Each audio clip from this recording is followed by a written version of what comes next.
Halo, selamat datang di Kongko United TV. Ini adalah video tanya jawab United nomor 9 ya. Setiap seminggu sekali gue bakal bikin video seperti ini di mana kalian bisa tanya apapun juga yang kalian mau ya. MU, soal bola, soal apapun juga gue pasti gue tampung ya. Jadi kalau setiap minggu kalau ada postingan begini nih di YouTube channel gue, jawab aja, tanya aja apapun juga di kolom komentar ya.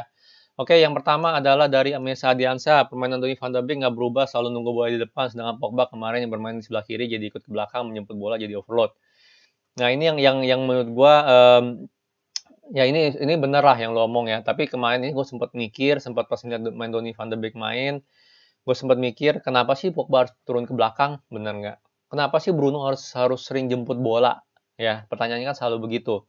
Ya oke lah, Van de Beek nggak melakukan itu, tapi apakah seorang winger, apakah seorang number 10 ya, attacking midfield itu harus selalu mundur ke belakang ke daerah CDM untuk ngambil bola? Pertanyaannya seperti itu, benar nggak? Jadi kalau gue bilang sih ini sebenarnya yang Donny van de Beek lakukan, oke lah, emang kita menurut gue sih emang nggak efektif dia main ya, itu benar.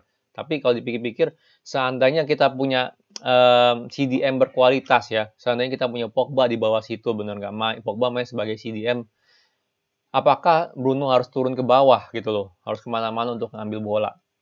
Ya ini yang gue pikir, bro. Jadi kalau menurut gue sih kita selalu melihat Van de Beek kok malas-malas selalu nunggu di depan. Tapi apakah sebenarnya tugas seorang attacking midfield atau number 10 itu sebenarnya kan di depan, nggak harus turun ke bawah jemput bola. Ya karena di MU aja nih kita punya CDM ya namanya McFred, dan juga Matic itu katro, ya, nggak bisa ngalirin bola ke depan. Makanya kita sering lihat namanya Pogba turun ke bawah jemput bola, kita sering lihat namanya Bruno turun ke bawah jemput bola ya. Kita jarang lihat namanya Rashford atau Greenwood ya kalau dia lagi main di kanan itu jemput bola turun ke bawah. Jadi itu yang gue mikir kemarin ya. Oh, Van de Beek kok mainnya seperti ini, kenapa nggak kayak Bruno, kenapa nggak kayak Pogba? Tapi kalau gue pikir ya sebenarnya harusnya sih dia nggak boleh terlalu turun ke bawah. Pogba harusnya nggak boleh terlalu ke bawah.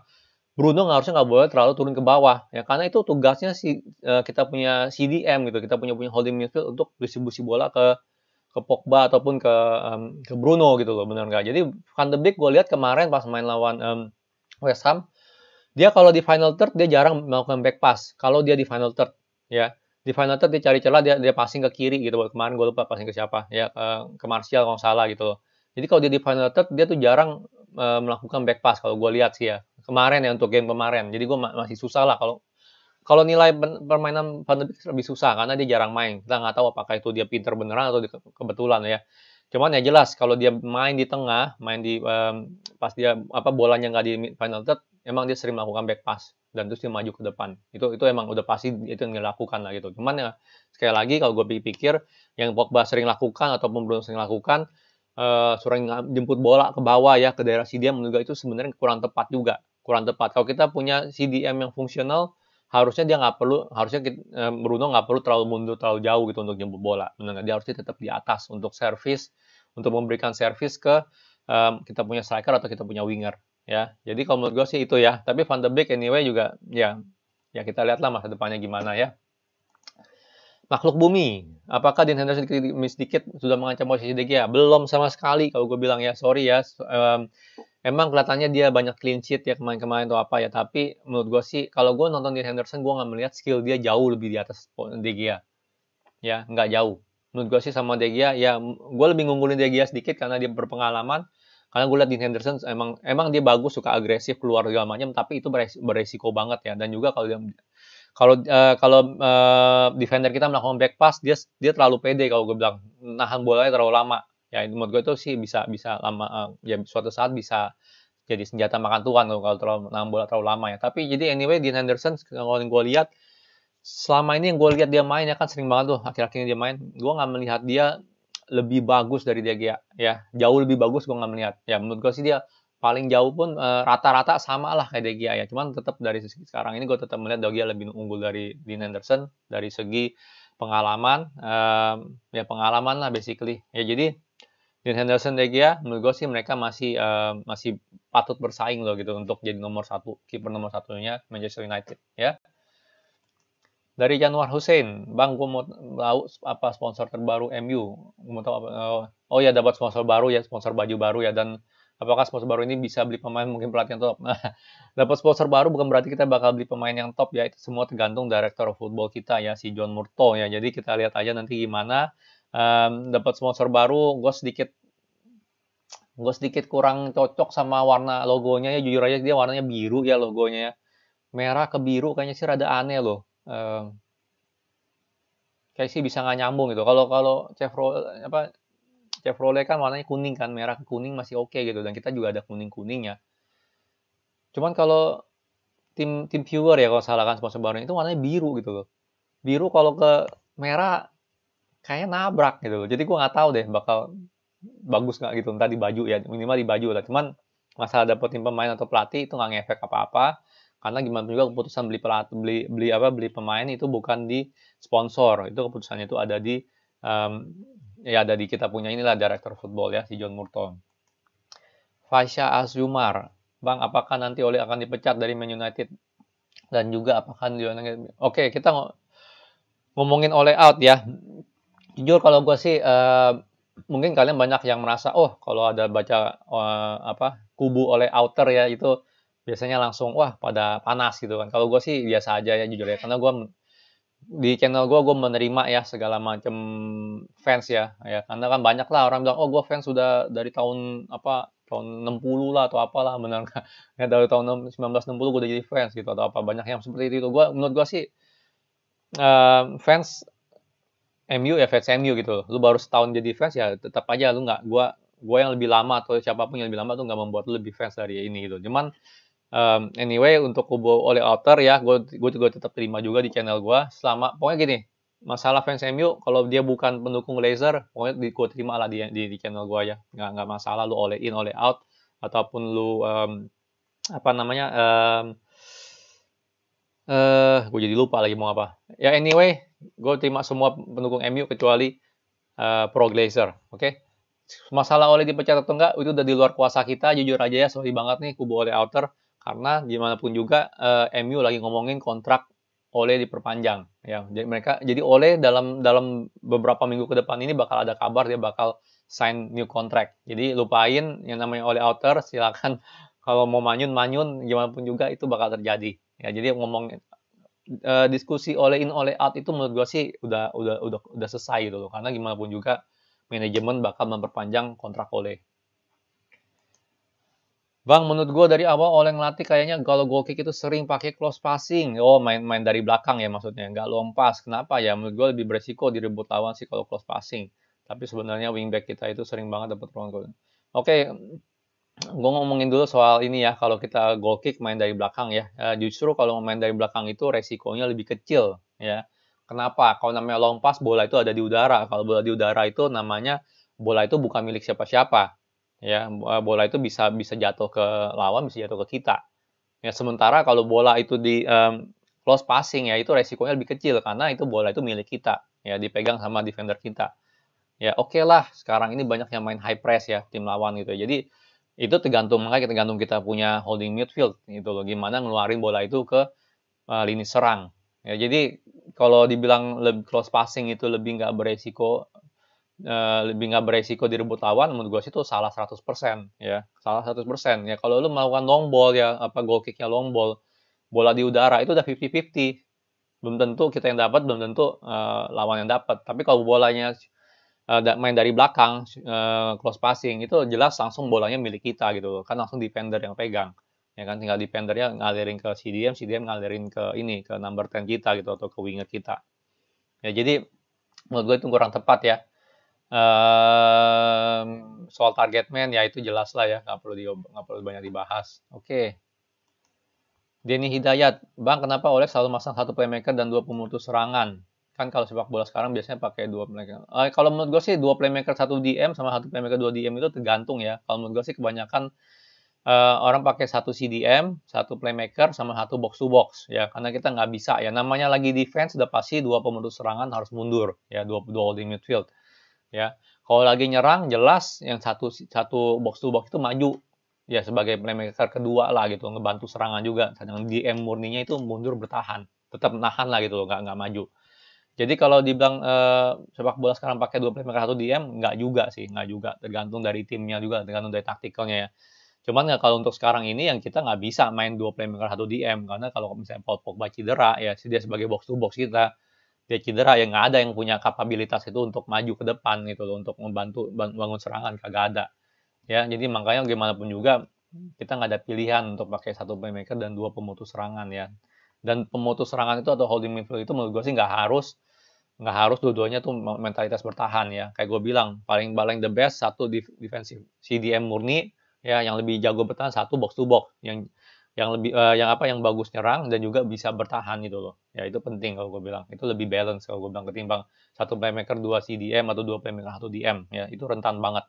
Yang mendingan satu playmaker, satu box to box sama satu DM. Itu lebih bagus kalau gue bilang. Komposisinya ya lebih balance. Farel Muhtara Malik, Bang Rashford cedera apaan? Ankle, ya dia kena ankle lagi, kalau nggak salah lawan siapa ya, terakhir lawan West Ham ya, dimana dia harus sprint ya dari apa, kita kena counter attack, ya biasalah kita punya itu lambat semua, dia harus sprint dari depan ke belakang buat gagalin counter attack gitu, kalau nggak kita bisa seri atau kalah lah, gue lupa itu, tapi anyway Rashford cedera ankle lagi, dan semoga ya nggak serius ya, kemungkinan besar sih nggak serius lah kalau gue bilang. Muhammad Afrizal mau nanya kok mendingan beli striker baru atau CDM baru? Jelas gue bilang sih mendingan beli box to box baru ya. Backupnya Pogba ya. Pogba pergi atau enggak kita perlu backup Pogba. Kita tahu Pogba kalau sekali cedera bisa 1-2 bulan. Kalau Pogba udah nggak ada, kita cuma ngandelin McFred dan menurut guys itu udah benar-benar salah satu kelemahan tim kita ya, kelemahan tim kita itu. Jadi kalau gue bilang striker baru nggak juga, kita masih ada Greenwood ya, menurut gue Greenwood cukup keren di depan. Problemnya juga striker kita tuh jarang dapat bola gitu loh, jarang dapat bola tuh di tengah mulu, nggak pernah dapat bola di daerah final third atau daerah kotak penalti. Ya jadi kalau gue bilang striker baru percuma, mendingan cari CDM baru ya, ataupun defender baru untuk Juni nanti ya. Kalau untuk Juni depan mungkin kita boleh cari striker baru. Christopher Akerina, harus kita akui kok tahun ini City terbuka lebar untuk gelar treble. Memu lagi nggak stabil. Semoga ya bisa Eropa atau posisi 2 IPL. Nah iya, jadi makanya kayak gue bilang, ya banyak banget netizen yang apa nyinyir ya kalau bilang pas gue tulis judulnya semoga City nggak lolos champion, karena kita sebagai rival nggak mau lah, udah pasti nggak mau City juara treble ya. Jangan samain sama tim-tim gurem yang lain ya, sama tim-tim IPL yang lain ya. Kenapa? Karena mereka nggak pernah treble. Ya City treble ya berarti mereka lebih senang gitu loh, karena ya nggak, yang treble di Liga Inggris nggak cuma MU ya, MU dan City, bagi mereka tuh nggak ada bedanya gitu loh. Bagi mereka nggak ada bedanya sama sekali, bahkan mereka lebih senang kali ya kalau yang Jayusman bahkan lebih senang gitu loh ya, pendukung Jayusman bakal lebih senang karena MU bukan tim satu-satunya di Inggris yang dapat treble ya. Kalau gue bilang sih sebagai fan MU, amit-amit dah City juara treble ya, apalagi quadruple atau apalah namanya ya. Jadi semoga aja champion dia tumbang ya. Dia mau juara FA Cup, Piala Kerbau, gue nggak masalah dia dapat domestic treble ya, gue nggak masalah. Dia mau 10 tahun berturut-turut dapat domestic treble, gue nggak masalah. Yang penting dia jangan sampai dapat real treble ya. Champions League, Liga sama FA Cup atau Carabao Cup ya. Jadi itu, gimana pun juga gue bakal ngomong, gue amit-amit dan City juara treble ya. Syaiful, Bang, menurutmu Martial itu layak tidak di Manchester, dan yang pantas ganti Martial siapa, Bang? Sekarang ini jujur kalau gue bilang sih dia masih layak sebagai MU ya, cuman nggak layak sebagai starter. Ya, dia harus sebagai cadangan ya sekarang ini. Kenapa? Karena gimana pun juga kita lihat Martial, Greenwood sama Rashford tahun lalu tuh perform. Mereka bertiga perform. Tajam banget tuh mereka bertiga. Tahun ini cuma Rashford doang yang perform. Greenwood memble, Martial memble. Ya, jadi masih layak atau nggak di Manchester, jelas masih layak, cuman nggak layak menjadi starter number 9 ya. Justru kalau gue pengen lebih sering lihat Greenwood jadi number 9 kita ya. Oke, Animedak, berapa persen United juara Europa League? Waduh, ini rada susah ngomong ya. Seperti yang gue selalu bilang ya, ini MU ini bisa menang lawan siapapun juga dan bisa kalah lawan siapapun juga ya. Jadi banyak banget permasalahan-permasalahan yang ada di MU ya. Dan ini mungkin gue bakal bikin video ya khusus untuk ini ya, permasalahan-permasalahan di MU ya. Jadi kalau kalian mau lihat video itu jangan lupa like-nya video ini, oke? Berapa persen? Balik lagi, aduh susah juga ngomongnya nih. Kalau saat ini sih gue bilang kita 50-50 lah ya, 50-50. ya, melihat kita udah lolos dari nggak lolos dari FA Cup, apakah Ole benar-benar bakal fokus di Europa League gitu loh, benar nggak? Dan juga di Liga kan udah percuma ya, kita nggak mungkin bisa juara. Tapi sekarang ini jujur sih masih 50-50 karena banyak banget pemain yang konsisten, terutama tahun ini lah. Tapi anyway itu bakal gue bahas lah permasalahan-permasalahan yang ada di Manchester United sekarang ini ya. Jadi tunggu aja videonya. Pertanyaan terakhir, Adil Hidit. Gue nggak tahu bacanya gimana nih, Adil Hidit. Jadi sekarang gimana? Apakah Lord kebanggaan kita, Lord Gardino dijual? Ada dari Manchester United untuk melapisi Bruno dengan Van de Beek yang menurut gue belum bisa menggantikan seorang Bruno. Dan sekarang pertanyaan gue ke lu, Lord Gardino emang bisa menggantikan posisi Bruno? Ya kan? Aduh berat ya. Lord Gardino bagus. Gue suka lah. Yang ini gue suka dia bisa bagus di West Ham ya. Karena udah saatnya dia jadi udah saatnya dia main bola gitu loh. Udah stop aja jadi cadangan. Toh nggak banding mainin juga. Masuk cadangan aja kagak sama Ole. Ya, Lingardino udah nggak ada masa depan kalau gue bilang di Manchester United. Ya buat pengganti Bruno itu kelasnya tuh harus bener-bener yang lumayan gitu loh, bener nggak? Ya karena Bruno ya kelasnya beda lah, beda kelas sendiri gitu loh. Ya dia kan udah hampir kayak Pogba gitu, beda kelas sendiri. Ya jadi Lingardino mendingan dijual ya buat kebaikan dia sendiri ya, biar dia bisa karirnya tetap ada ya. Karena dia udah mulai tua juga kan, 28 atau 29. Jadi ngapain dia akhirin karir dia di Manchester United di mana dia nggak bakal main gitu. Masuk cadangan aja kagak.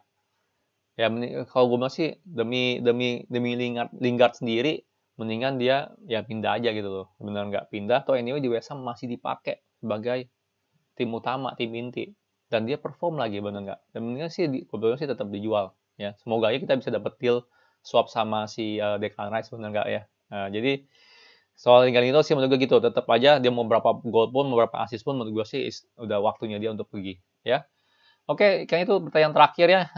Sekian video tanya jawab United kali ini ya. Jangan lupa ya kalau ada postingan di YouTube gua ya seperti ini ya.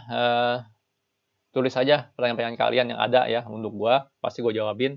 Nggak pasti sih, gua bakal pilih dulu lah karena banyak juga yang nanya. Cuman yang bakal gua pilih lah ya. Jadi setiap minggu gua bakal ada video seperti ini. Jangan lupa ya. Oke. Kalau suka jangan lupa like, subscribe, and thank you for watching.